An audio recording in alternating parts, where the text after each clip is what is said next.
Knox Goes Away is a unique and interesting story of a hitman. Knox is very professional in his work. He quickly finished off his opponents and planned precisely and quickly. But at the end of all that, he experienced dementia and killed his friend, a fellow assassin, and at the end of the story, he also no longer recognized his son because of his illness.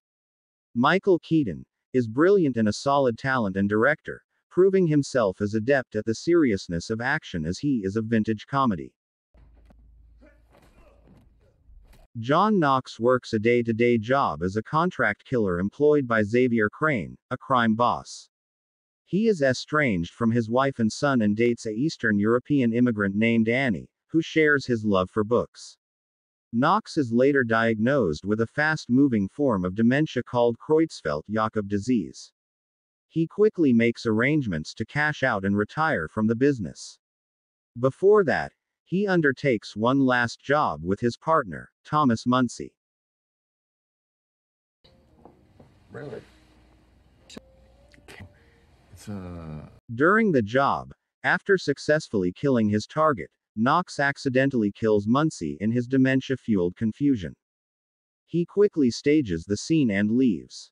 That night, he is suddenly visited by his estranged son Miles, who tearfully admits to killing a man for raping his daughter, Knox's granddaughter.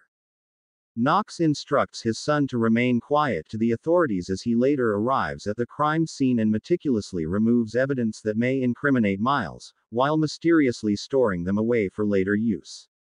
Meanwhile, dogged detective Emily Akari is on both murder cases, determined to pinpoint the perpetrator. Hopefully we'll get. Knox later visits his friend and boss Xavier Crane, a crime lord.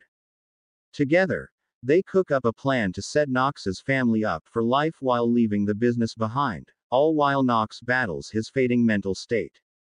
Meanwhile, Detective Akari links both crimes to a single perpetrator. She interrogates Knox to no effect.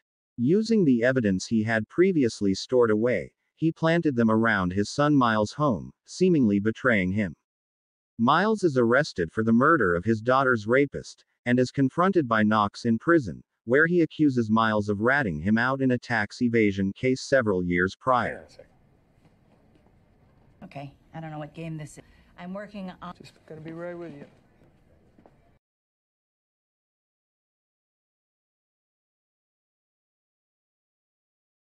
After getting lost in the woods after digging up his stash of diamonds at a cabin his family used to own, Knox is picked up by Crane and driven home. Upon reaching home, he is confronted by a group of burglars and Annie, who clued into Knox's dementia and the fact that he had been cashing out and ratted him out as a result. Killing them all, Knox confronts Annie at gunpoint and informs her that she would have gotten a share anyways. She was spared of her life and would in the end only receives the books instead.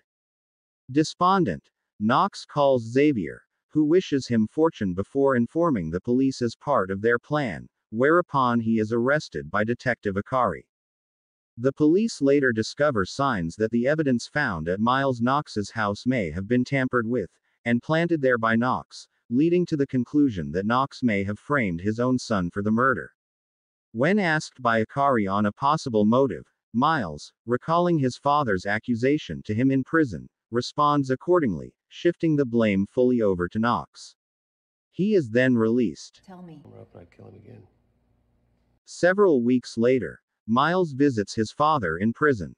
Knox, now having fully lost his mental faculties, does not recognize his own son and is later moved from prison to a medical facility, having only weeks left to live.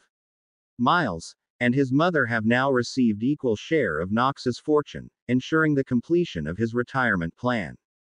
The film ends with a catatonic Knox staring out of a window.